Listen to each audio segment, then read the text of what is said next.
Nice pass. Manaytay. Bulis is... They ran in transition. They picked up the pace. Here comes Son. Oh, JC with a hang time move. Son repositions himself. Oh, three guys flying by. And here comes Son. Quarter. JC spins into traffic, flips it up, puts it in. First for Nueva Ecija. Seven. So the top 17. Contact, he will find a way to still score. Sakta naman si Philip Manala. Hill, mahirap. Malalang pag na-elevate na. There's not so much. Oh, wow! Ouch, ouch. He's down on the floor, holding on to his right ankle. Possible unsportsmanlike foul here. 17 assists in that loss. Step back and kiss myself. Big time plays, big time plays. Woo! Against Rizal to begin the fourth. See how tight this ball game is. 15-13 in the first for Nueva Ecija. Then 18-16 in the second period. They had a 4-point lead at the half. But lumamang ulit. Continued that blistering pace in the third. In fact, even took the lead.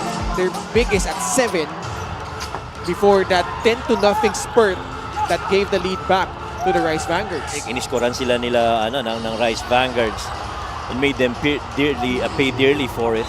Christian Manaytay right now. Nothing on that shot attempt. Tatakbo ang Rizal. Manalang setting up John Apasible. Diluwa yung kanyang attempt. JP Calvo, JV Marcelino, Billy Robles, Christian Manaytay. And Jammer Amito, who's the recipient of that nice pass from JP Calvo. Everybody was... Alday with Manaytay switching on to him. Alday high arcing free off target. Marcelino to Calvo. JP, another nice feed. Back-to-back connections between JP Calvo and Jammer Amito. You gotta give credit to Jammer Hamito. Maybe Calvo to finish, but he made himself available all the way from the back into that transition play. Cañete. Threes have not been falling so far for Rizal. 2 out. Good decision to pull it back. Mismatch. Robles spins away from the defense. Bola natapik.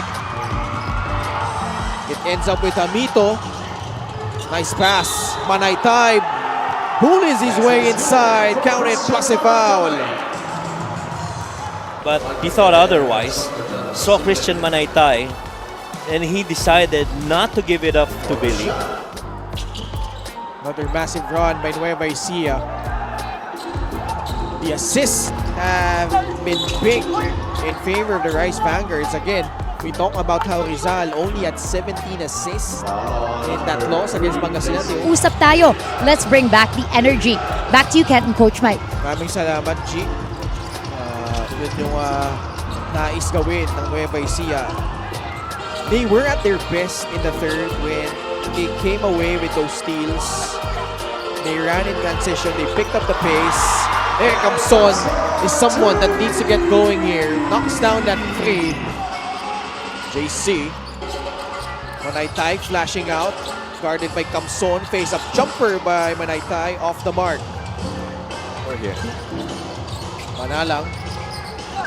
Nice pass to Balagtas, who knocks down a mid-range jumper. And so far they've been consistent to try and extend that defense and make it difficult for the Rice Vanguards to execute anything.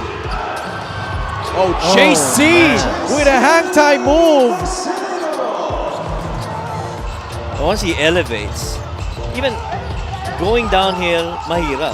Malalang pag naka-elevate na, there's not so much. Oh, wow! Ouch, ouch. But Manalang is down on the floor, holding on to his right ankle. Possible unsportsmanlike foul here. And remember, Keanu Caballero is not available. And this is the second time that Rob Celis and Philip Manalang, got into this again right there. That elevate. Ouch. Yeah. But it more looked like Philip was the one who went to his A forward to shift. the other for because he was going on his side already, si Rob, and unfortunately he still as an official got to call that. Philip Manalang finds Alwin Alday.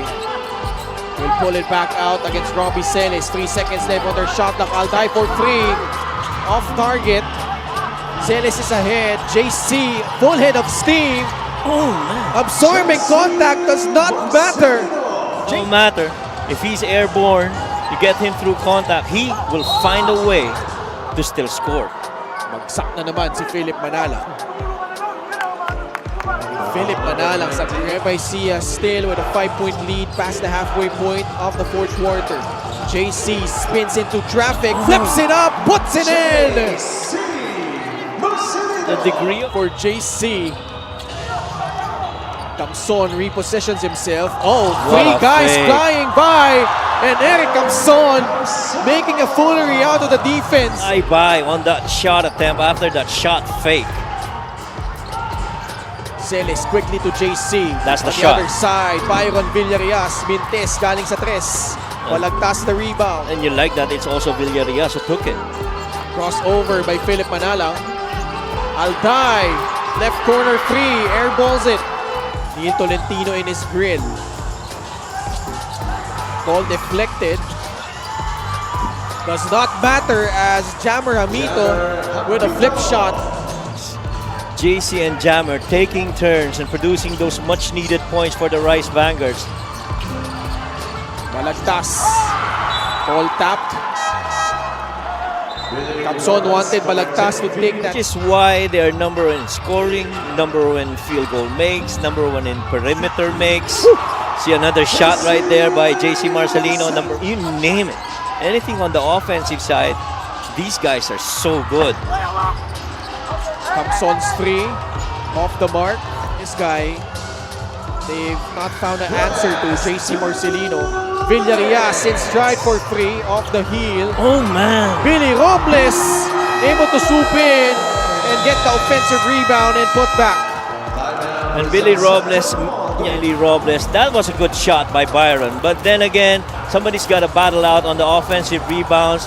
2 on the ball for the Golden Coolers, but Billy recovers that tap and out and produced quality minutes. But it's other guys really stepping up. Jammer Hamito, in my opinion, has filled in a good, spot in the Like, there's still questions about Rizal on whether they can call themselves an elite team that can contend or seriously contend for that championship.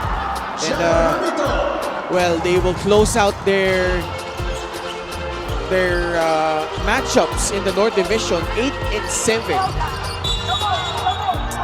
So the top 7 teams in the North, lahat sila talo dun. Anniversary to Kay Enrico as well, coming from us, Mi Familia. Enjoy the celebration, both of you. Manalang missing that shot, and that should probably do it. 46.8 seconds. Built that attraction and momentum for the Rice Vanguards to create that separation. Jammer and Mito came in, Christian Manaytay helped out, and really just a good recovery and a show of resiliency, in my opinion, by the Rice Vanguards. Jammer Amito continues to pour in the points. 21 markers. This is the 3rd straight impress. He was running for position, trying to defend Eric Camson. You don't like that? You don't like NBA basketball?